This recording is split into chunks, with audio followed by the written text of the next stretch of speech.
The Caitlin Clark train is here. That's right. And I, for one, am here for it. I'm a big fan of women's basketball. I've been a fan of women's basketball for a long time. And you can't deny that Caitlin Clark has brought a level of visibility to women's basketball that has not been here for ever, right? Like, I mean, like, you can't deny it.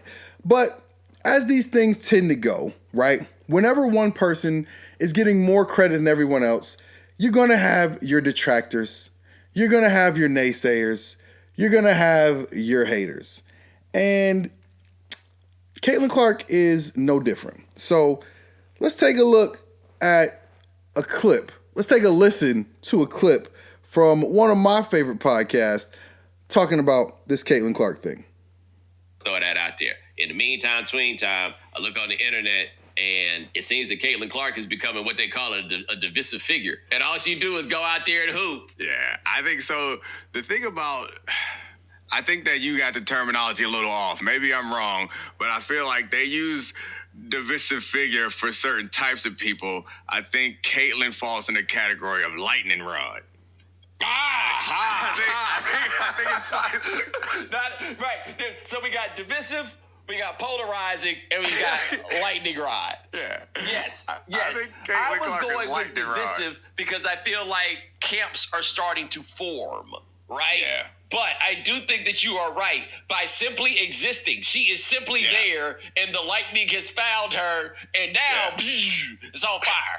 Because I think that divisive figure, maybe they haven't done anything incredibly divisive, but they have strong opinions that forces people to kind of choose a side. And I don't think that she's ever done anything, despite the fact that people like try to make something like she did it, you can't see me, and she talk trash, blah, blah. But she herself, nothing about her is all that divisive. But she is a lightning rod, man. If you got a feeling, then look at that. She's standing tall in that meadow, waiting to get struck just because you have. All right, that was Dominique Foxworth and Bomani Jones. Shout out to the bros from the Bomani Jones podcast, The Right Time, one of the best shows out there, you guys. Please do yourself a favor and go ahead and catch it on YouTube or anywhere else. But they're talking about Caitlin Clark, right? And Caitlin Clark has become a lightning rod of a figure, right? Like, Foxworth makes a great point, right? Like, she's just there. She's just there hooping like a normal person, like a normal player, right? And that doesn't mean that she doesn't do anything that's out of pocket from time to time, but the stuff that she's doing, even if it's out of pocket, is normal stuff that players do. She's doing normal stuff that players do. And because people have certain feelings about certain things, then, it becomes a thing, right? It becomes other stuff. What happens is we attach the feeling that we have about various issues in this country to any objects that can be a vehicle for that. But first and foremost, the thing that needs to be said is that Caitlin Clark is a star because she's a great player. Caitlin Clark is a great player, okay? She can shoot from dang near anywhere on the floor. Visually, that is the same thing that we see from some of the most popular NBA players, the Kevin Durant's, the Damian Lillards, the Steph Currys, right? These guys are amazing shooters. That is a great skill that your average Joe, even the most sexist Joe in the world, can look at that and go, I can't shoot from there, okay? And she can, right? So she has undeniable talent, undeniable skill, and she was winning, okay? She was winning. She took that Iowa program to back-to-back national championships. But the thing is, what happened when she got there was a big part of the lightning rod, okay?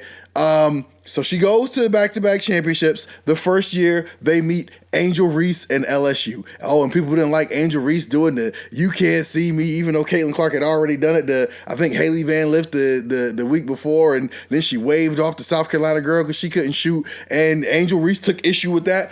And again, this is all normal competitive stuff. Normal competitive stuff. Okay? But because you had a white girl, and because you had a black girl, and not just a black girl, right? Like, Angel Reese is like black woman black. You know what I'm saying? Like, she's not like the girl, she's not like the black girl on the team full of white girls who looks like she does white girl stuff. Like, Angel Reese is a black girl who looks like she does black girl stuff. Give it up for Angel Reese. We love Angel Reese. We love Angel Reese. We are big fans of the Bayou Barbie out here. But right? That created camps, right? That created camps. So you had all of a sudden, Angel Reese stood up for the blacks and Caitlin Clark stood up for the whites, okay? This is what people made it. She was just out there playing ball. And if you were to just keep it on the court, she had a great sports story happening.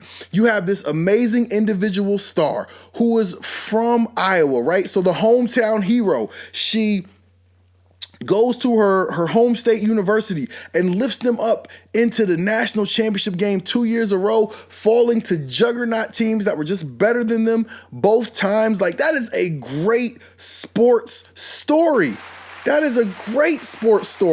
Okay? You gotta love what she's bringing to the table. And by the way, here's the thing, right? Like, the famous saying that I believe it was Jay-Z said when he was accepting an award years ago. He said, "Men lie, women lie, numbers don't lie," okay? And I'm going to give you a couple of numbers. Matter of fact, let me just go ahead and pull up my tweets because I don't want to get these numbers wrong, okay? And I want to deliver to you the accurate representation of what Caitlin Clark was delivering from an audience standpoint, right? In ways that we had not seen before, right? So the numbers for the national championship games, not even national championship games. Let's just go back because we followed Caitlin Clark's story all throughout this tournament, right? We followed her story all throughout this tournament. She was the feature player, and they organized those brackets in such a way where on the way to the championship, Caitlin Clark, if her team made it, Caitlin Clark was going to get to topple all of the great programs, the teams she had previous stories with. And along the way, she got to play against LSU. Okay, she got to play against LSU in the regional semi. Was it the regional final? Yes, no. She got to play LSU in the regional final. And that game, I'm looking for it. I want to get you guys the exact numbers here, guys. Bear with me here. So she played LSU in the regional final. That game did, I want to say, 12 million viewers. 12 million viewers. An average of 12 million viewers, by the way. So that means at some point it was lower, at some point it was higher. But it did an average of 12 million viewers. Then they make it to the Final Four. And in the Final Four, she goes against UConn, right? UConn, the previous giant in college basketball. And they have their own star player, Paige Beckers, right? And by the way, Paige Beckers was ranked number 1 in the same recruiting class with Caitlin Clark. I think Caitlin Clark was ranked number 3 or 4 or 5. It's not like she was like super slighted or anything like that. But the point is, she got to play against UConn. Okay, I got it here. So LSU versus UConn did an average of 14.4 million viewers. 14.4 million viewers. And the national championship game of Caitlin Clark's Iowa Hawkeyes versus Dawn Staley, South Carolina Gamecocks did 18.9 million viewers. 18.9 million viewers. I think the men's national championship game did something like 13 million, okay?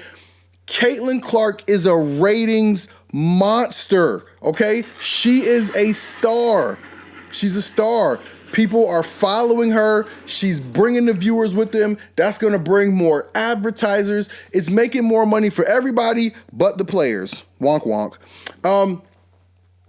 And so now that she's going into the WNBA, it's been announced that she is going to get a signature shoe. That Nike's going to come out with a signature shoe for her. Now, of course, we started getting some pushback on that.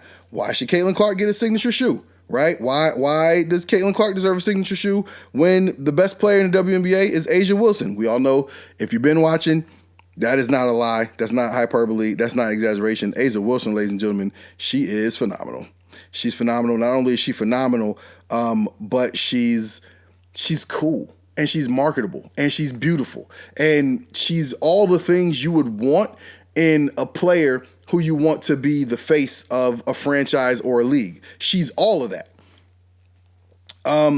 So it's understandable how people who have been here watching the WNBA can say, wait a minute, how is somebody who's not even a rookie yet gonna get a signature shoe before the best player in the league? To me, that is a reasonable objection, right? But here's the thing. Here is the thing. Caitlin Clark deserves the shoe because she's a star. She's a star. The Indiana Fever have already sold more jerseys than the Dallas Cowboys did all last year. Okay? Caitlin Clark is moving numbers. And if you're Nike, you'd be stupid not to put a shoe on her. Okay? But if you are one of the players or fans or coaches who has a problem with the attention Caitlin Clark is getting, I'm telling you this. Caitlin Clark is going to bring the eyeballs to the league. It's your job to make them stay, okay? It is your job to make them stay. They're going to come for Caitlin, but when they get there, that's when they get to see A'ja Wilson. Hello. They're going to come to watch Caitlin, but that's when you got to show them who you are so that they come back and like, you know what, the Fever's not playing tonight, but I remember the last time I saw that A'ja Wilson and boy, oh boy. Okay? So this is an opportunity. This is one of those rising tides lift all boats type of things, okay? Because of all the attention that Caitlin Clark has brought to college basketball, then there's a big season on the way, right? Who's going to be the player who steps up to fill that Caitlin Clark void as the star, as the face of college basketball? You got Paige Beckers, who's an amazing player and so much fun. Every time she talks, like she's somebody who I can see America fall in love with. You got Juju Walking Bucket Watkins, okay? You got Malaysia Fulwali, who does as a player comp. Kyrie Irving is the thing that I think of when I think of Malaysia Fulwali, because her handles and just her ability to just do things with the ball. Oh man, there's a lot to love still going on in women's college hoops. And I just hope that a portion of that audience who came for Caitlin Clark fell in love with some of these other things and comes back to watch more of it. Same thing with the WNBA. This is a huge season for the WNBA. Yes, all of these teams are jacking up their ticket prices because of Caitlin's sanity, and people all over the country who never watched before are now showing up and they want to come watch Caitlin Clark play. But you know what? That's a good thing. That's a great thing. That's a great thing. Okay? So again, if you're in the WNBA, enjoy this spotlight, take advantage of it, and let's win over some of these new fans. Let's go. All right, listen. If you guys like what we are doing here, please consider hitting the subscribe button. Hit the like button on this video. Hit the notification bell so that you get notified each and every time I drop some brand new fire content on this page. And drop a comment below. Let me know what you think.